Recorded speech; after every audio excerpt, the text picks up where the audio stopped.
In today's video, I'm going to teach you how to make Dropbox files online only. This process is convenient for optimizing your computer's storage because it allows you to store your files in the cloud without using up valuable hard drive space. So, let's get started.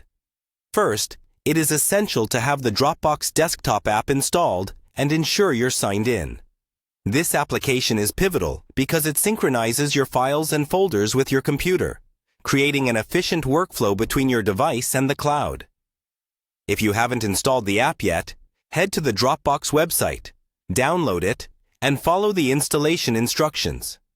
Once you have installed and logged in, we are ready for the next step. Next, you need to open File Explorer if you're using a Windows PC or Finder if you're on a Mac. These file management systems are your gateway to accessing various folders and files stored on your computer, including the Dropbox folder. This step sets the stage for selecting the files you wish to manage. Once you've opened your file management system, navigate to your Dropbox folder. This folder acts as a central hub for all of your Dropbox content. Take a moment to locate the specific file or folder that you would like to make online only. This decision might hinge on factors such as the size of the file or its importance and frequency of use. With the desired file or folder in sight, right-click on it. This action brings up a context menu with various options. The right-click feature is immensely useful in providing quick access to a slew of functions, including the one we need next. From the context menu, select Make Online Only. In some versions, you might find this option under SmartSync, listed as Online Only.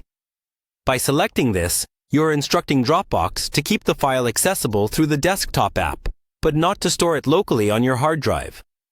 This step is crucial as it frees up physical storage on your computer while keeping your data readily available in the cloud. Once you complete this action, your file remains visible on your computer, just like any other file. The significant difference is that it no longer occupies space on your hard drive, giving you more room for other important files and applications. Should you ever need to access the file, simply clicking to open it will prompt a quick download, temporarily bringing it back to your local storage for use. By following these steps, you've successfully streamlined your storage situation with Dropbox, ensuring your important files are always at your fingertips without bogging down your computer's performance. I hope you found this guide helpful and that it aids you in managing your digital files more efficiently. Stay tuned for more tips and tricks on optimizing your digital life.